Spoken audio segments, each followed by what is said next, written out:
My name's Mr. Delay, and well, this is my vlog. It's also my classroom, but hey, it's also my hometown theater, which they've taken a bit of this in stride, if you'll notice. The first show is smallpox. Yeah. The second show is SARS. That's a deep cut from back in the day. Flashback. Throwback Thursday, if you will. Haha. See what I did there? Ebola, another Throwback Thursday on this third showing. And of course, number 4 with a needle coronavirus at the movie theater. So that's all showing. It's closed. Welcome to Fort Morgan, Colorado, and welcome to Mr. Delay's class. Today on the list, a poem, Living in the Hammock at William Duffy's farm in Pine Island, Minnesota. Minnesota, that's what it is. It's a weird title, but you're gonna get a kick out of the poem. A writing prompt is a preview. We'll see in a moment just what that is. A lesson, we're gonna do an overview and look. And lastly, but never leastly, on the song and artist list for today is going to be the Blues Brothers. Class is now in session.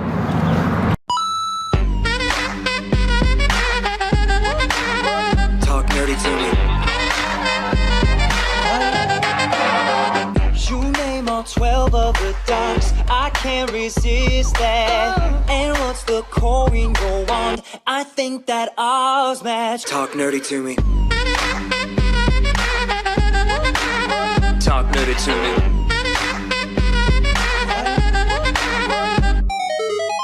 Okay, back in it again. Once more. There it is. There's the fly. Came out of hiding. Come on.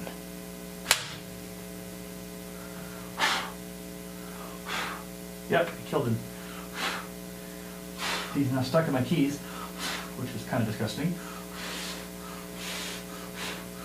There he is. I killed a fly. Won't bother me no more. I am a samurai or a kung fu warrior. Watch out, world. I got a fly swatter and I'm armed to the teeth. Ka-chow, ka-chow. Just put this.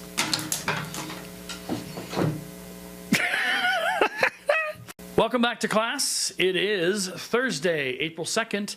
2020. It is also my birthday. Yay, happy birthday to Mr. Delay. April 2nd, 1982 is when I entered this world. I am 38 years old now. How exciting.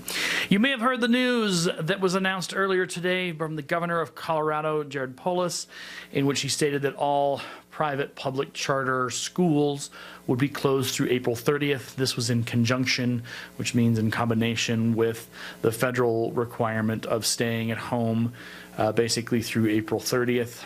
So all schools, public, private, and charter, will be closed through April 30th. I suspect that they will begin to evaluate that date as we continue through the next few weeks to figure out whether or not we're going to be able to come back. Those decisions will be in progress, and I'll let you know the first thing I know. When I hear the word, I'll be able to pass it on to you and let you know what's going on. I am sad. It does mean that our time in class gets to be put off a lot longer to that reunion, but I still have the ability to speak to you here and on Google Hangouts and all those, and Zoom and all those things. I still can see you and say hello to you. I just can't do it physically, and which does make me sad, but we're doing the best we can with what we have, and I'm going to make sure we'll do everything we can to continue to enrich and grow and give you that sense of community that you're missing with your friends and your teachers, because that's really important to us. Part 1 in today's video is a poem, and that poem is entitled Lying in a Hammock at William Duffy's Farm in Pine Island, Minnesota. This poem is very topical because it talks about being relaxed and taking time and some stuff like that. So listen, and I'll kind of explain why I'm saying this in a moment. James Wright, lying in a hammock at William Duffy's farm in Pine Island, Minnesota. Over my head, I see the bronze butterfly, asleep on the black trunk, blowing like a leaf in green shadow.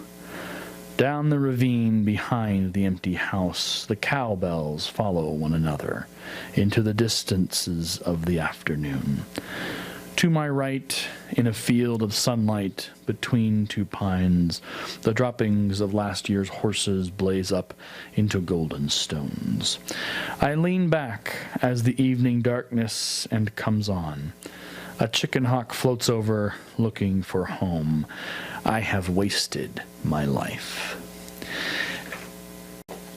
What I think he's talking about there is that idea of realizing that sometimes it's okay to slow down. Sometimes it's okay to kick back and just kind of melt into nature and melt into the relaxing moments of the sunshine afternoon and into the evening. And he notes all these beautiful pieces of nature where he's staying on this farm. And he comes to the conclusion at the end that, oh my goodness, I have wasted my life with nothing but frivolity and business and work. But what I have missed is this beauty, this wondrous rest that I have so desperately sought. Now, remember, there's the explicit and the implicit. Explicitly, he doesn't say that. It's not like he narrates saying, I have done all these things and I should have done this. No, but the implicit, which means we imply or interpret, the interpretation that I'm taking from that is he doesn't talk a lot about his actual life. He talks about what he sees and experiences, and then he ends with that line, I have wasted my life. And it's almost like this plaintive kind of, oh my gosh, I've missed, I should have been here in the first place. And that's for us in this time as we are away from school, as tough as it is and as sucky as it is, and I'm not saying that we should be doing whatever, but sometimes it's okay to sit back and just kind of look at the flowers, look at the sunshine, enjoy the beauty that is around us, if only for a moment, before we get back to doing other things like our school and our reading and other things. But sometimes it's okay to take a step out and look at the world around you. Part 2 is a writing prompt, which we all enjoy so very much. I love it. I don't know how you feel about it, but I think it's a lot of fun. So our writing prompt today is this. Break up your life up until this point. So your life up until now, break it up into 3 chapters and give them titles. So it asks you to look at your life. For me, it's been 38 years. For you, it may have been 11, 12, or 13, or depending on who's watching this, any number of years. But take your life, break it up into 3 chapters, and give those 3 chapters titles. All right, so I am going to open up my book here. I'm going to go to a new page because I'm all about new pages. So I'm going to sketch this out. So we're going to do 3 chapters. I'm just going to make these notes. And you can do this in Google Doc. You can do this on Reader's Notebook. You can do this in a piece of paper. You can do it on a sticky note. 3 chapters, and each chapter gets a title. Okay?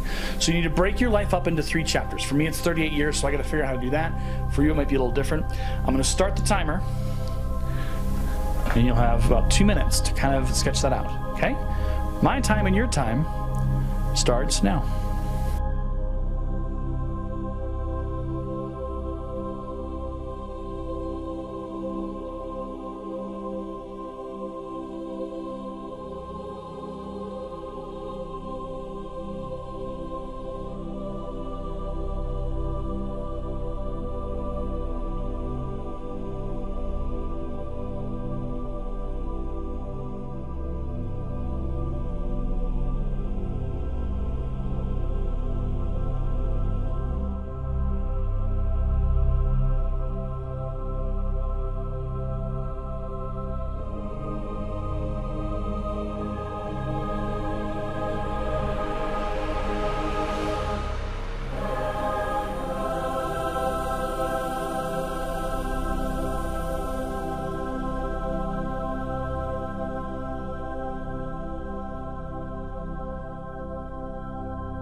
so what I did,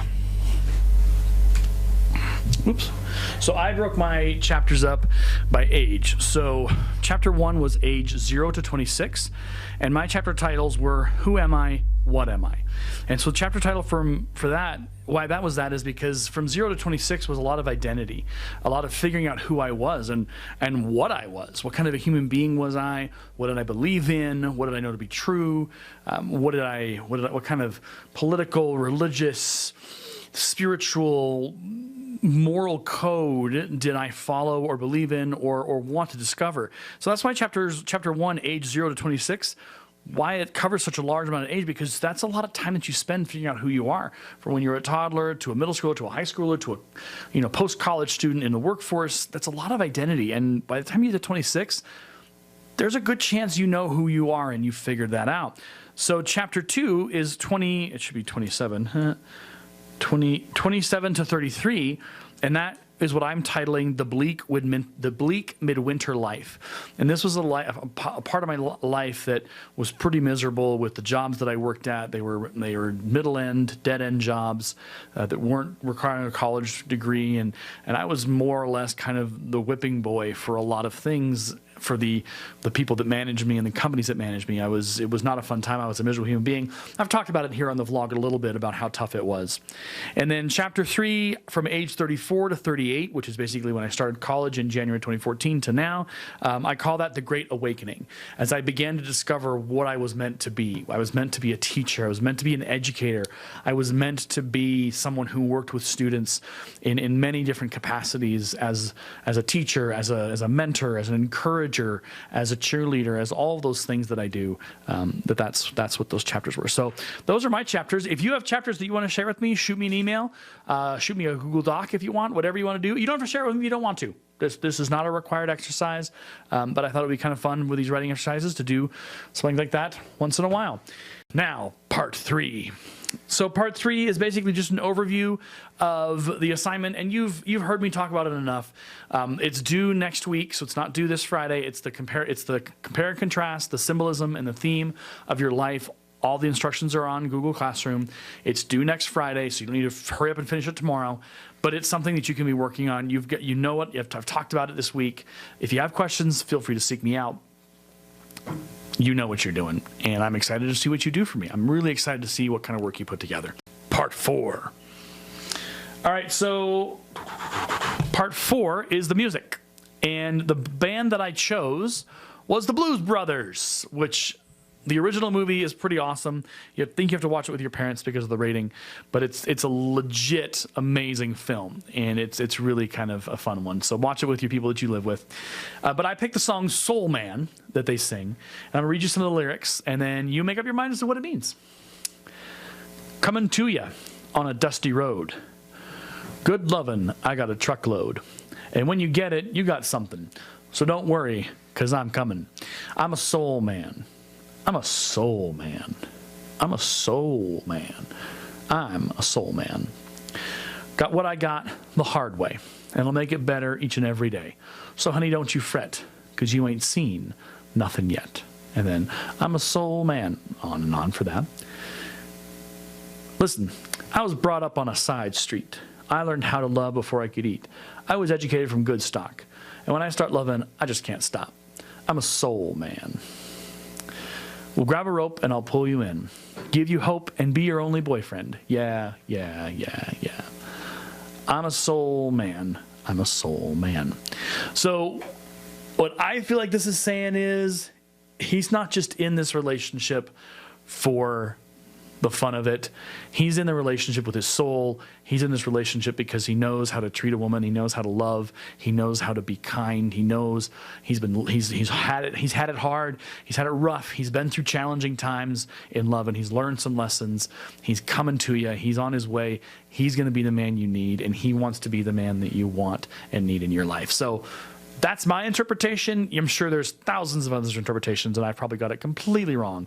But it's a good song. I'll put the song in the description for you to listen to. You can explore the Blues Brothers music. There's a lot of it, and it's really good. There you go. I will see you in class tomorrow. I think I hear the bell outside signaling the end of this particular class session.